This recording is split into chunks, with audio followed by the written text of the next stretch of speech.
Hello everyone, कैसे हैं आप लोग। आज की इस वीडियो में मैं डिस्कस करने जा रहा हूँ ग्रिप्स कॉटन लिमिटेड कंपनी के क्वार्टर थ्री फाइनेंशियल रिजल्ट के बारे में।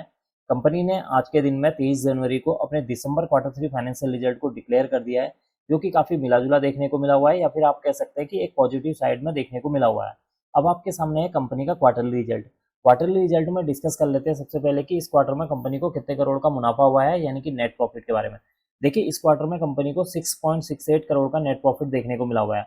अगर हम इस नेट प्रॉफिट को प्रीवियस क्वार्टर यानी कि सितंबर 2024 के क्वार्टर के साथ कंपेयर करेंगे, तो सितंबर 2024 में नेट प्रॉफिट निगेटिव में आया था, यानी कि 14 करोड़ का नुकसान देखने को मिला हुआ है। जबकि इस क्वार्टर में क्या हुआ है, आपका जो नेट प्रॉफिट है 6.68 करोड़ देखने को मिला हुआ है, जो कि बढ़ता हुआ नजर आ रहा है। अगर हम अभी के क्वार्टर के रिजल्ट को प्रीवियस ईयर दिसंबर 2023 के क्वार्टर के साथ कंपेयर करते हैं, तो दिसंबर 2023 के क्वार्टरली रिजल्ट में यानी कि प्रीवियस ईयर के रिजल्ट में अगर आप देखेंगे तो 45.60 करोड़ का नेट प्रॉफिट देखने को मिला हुआ है। यानी कि इस क्वार्टर में आप देखेंगे कि आपको प्रीवियस ईयर दिसंबर 2023 के मुकाबले में नेट प्रॉफिट यहाँ पर क्या हुआ है, गिरता हुआ नजर आ रहा है, जो कि इसके लिए क्या है, एक निगेटिव पॉइंट है। आगे चलकर हम वीडियो में जानेंगे कि इस क्वार्टर में अगर हम प्रीवियस ईयर के मुकाबले कंपेयर करते हैं तो इस क्वार्टर में क्यों नेट प्रॉफिट यहाँ पर गिरता हुआ नजर आया है। अब हम बात कर लेते हैं कंपनी की सेल्स के बारे में। देखिए, इस क्वार्टर में कंपनी ने 750 करोड़ की सेल की है। अगर हम प्रीवियस क्वार्टर में देखेंगे तो प्रीवियस क्वार्टर में 705.31 करोड़ की यहाँ पर जो है सेल्स देखने को मिली हुई है।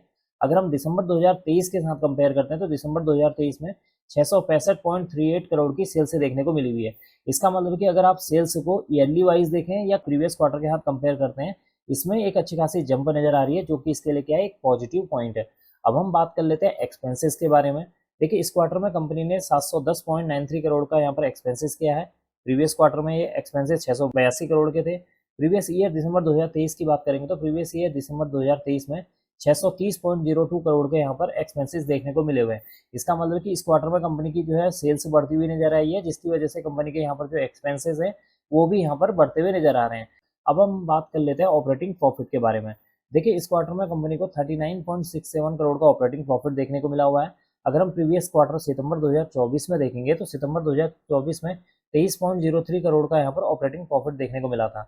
अगर हम दिसंबर 2023 के साथ कंपेयर करते हैं तो दिसंबर 2023 में ऑपरेटिंग प्रॉफिट 35.36 करोड़ का देखने को मिला हुआ था। इसका मतलब है कि अगर आप यहाँ पर ऑपरेटिंग प्रॉफिट को ईयरली वाइज कंपेयर कर रहे हैं या फिर प्रीवियस क्वार्टर के साथ कंपेयर करते हैं, पर आपको ऑपरेटिंग प्रॉफिट में एक अच्छी खासी जो है जंप नजर आएगी, जो कि इसके लिए क्या है, एक और पॉजिटिव पॉइंट है। तो कुल मिलाकर देखा जाए, यहाँ पर जो ऑपरेटिंग प्रॉफिट है ईयरली वाइज देखें या क्वार्टरली वाइज देखें, यहाँ पर बढ़ते हुए नजर आए हैं।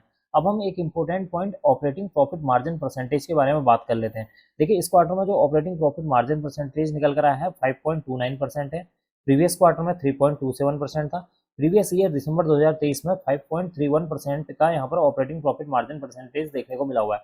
इसका मतलब है कि अगर आप ऑपरेटिंग प्रॉफिट मार्जिन परसेंटेज को ईयरली वाइज कंपेयर करते हैं तो यहाँ पर एक क्या हुई है, एक हल्की सी गिरावट देखने को मिली हुई है, जो कि इसके लिए क्या है, एक नेगेटिव पॉइंट है। अगर आप प्रीवियस क्वार्टर के साथ कंपेयर करेंगे, यहाँ पर एक अच्छी खासी जंप नजर आ रही है, जो कि इसके लिए क्या है, एक और पॉजिटिव पॉइंट है। तो कुल मिलाकर अभी तक हमने देखा कि जो रिजल्ट है वो काफी मिला जुला देखने को मिला है। यहाँ पर नेगेटिव पॉइंट अभी तक मुझे एक चीज नजर आ रही है, वो है ऑपरेटिंग प्रॉफिट मार्जिन परसेंटेज, जो कि यहाँ पर एक हल्का सा जो है ईयरली वाइज कंपेयर करने पर गिरता हुआ नजर आया है। दूसरा, यहाँ पर कंपनी का पॉजिटिव पॉइंट ये है कि कंपनी की जो सेल्स है वो बढ़ती हुई नजर आ रही है। यहाँ पर अगर आप ईयरली वाइज देखेंगे या क्वार्टरली वाइज देखेंगे, यहाँ पर जो आपका सेल्स है वो यहाँ पर बढ़ती हुई नजर आ रही है। अब हम बात कर लेते हैं, यहाँ पर एक इंपॉर्टेंट पॉइंट यहाँ पर नजर आएगा आपको अदर इनकम के बारे में।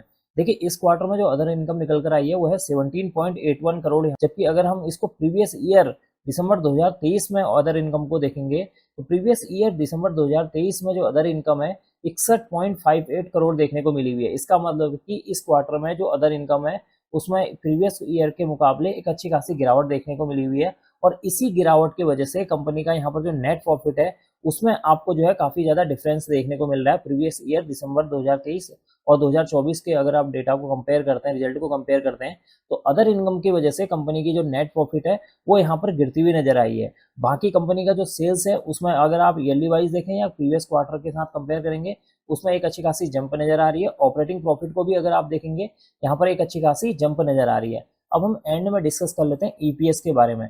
देखिए, ईपीएस की फुल फॉर्म होती है अर्निंग पर शेयर। एक शेयर में होने वाली जो अर्निंग होती है उसी को ईपीएस बोला जाता है। इस क्वार्टर में जो ईपीएस देखने को मिला हुआ है वो 90 पैसे है। प्रीवियस क्वार्टर में देखेंगे तो 14 पैसे का ईपीएस देखने को मिला हुआ था। और दिसंबर 2023 में जो ईपीएस था 2 रुपये 50 पैसे था। इसका मतलब है कि अगर आप ईपीएस को ये प्रीवियस क्वार्टर के साथ कंपेयर करते हैं तो यहाँ पे एक अच्छी खासी जंप नजर आएगी, जो कि इसके लिए पॉजिटिव पॉइंट है। अगर प्रीवियस ईयर के साथ कंपेयर करते हैं तो इसमें जो ईपीएस है उसमें गिरावट देखने को मिली हुई है, जो कि इसके लिए क्या एक निगेटिव पॉइंट है। और यहाँ पर मैंने आपको बता दिया है कि जो ईपीएस में गिरावट इसलिए हुई है क्योंकि कंपनी का जो नेट प्रॉफिट है उसमें गिरावट देखने को मिली हुई है।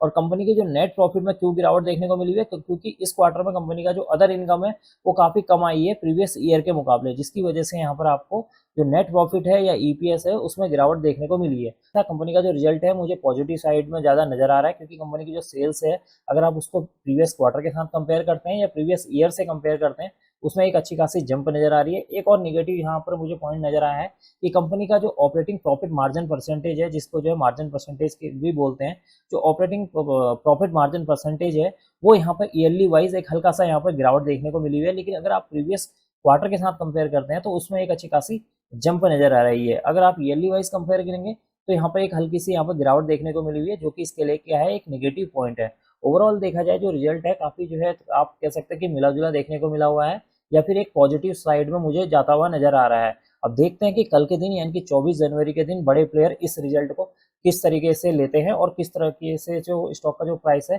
उसको आगे की ओर को बढ़ाते हैं या गिराने की कोशिश करते हैं। ये बड़े प्लेयरों पर डिपेंड करेगा कि इस तरह के जो रिजल्ट है उसे वो किस तरीके से समझने की कोशिश करते हैं। बाकी मेरी तरफ से अगर आप देखेंगे तो मुझे रिजल्ट जो है पॉजिटिव साइड में ज़्यादा नज़र आ रहा है। अब मैं इस वीडियो को यहीं पर एंड करूंगा। उम्मीद करता हूँ कि आपको यह वीडियो पसंद आई होगी। अगर आपको यह वीडियो पसंद आई तो please like share and subscribe करना ना भूलें। Thank you.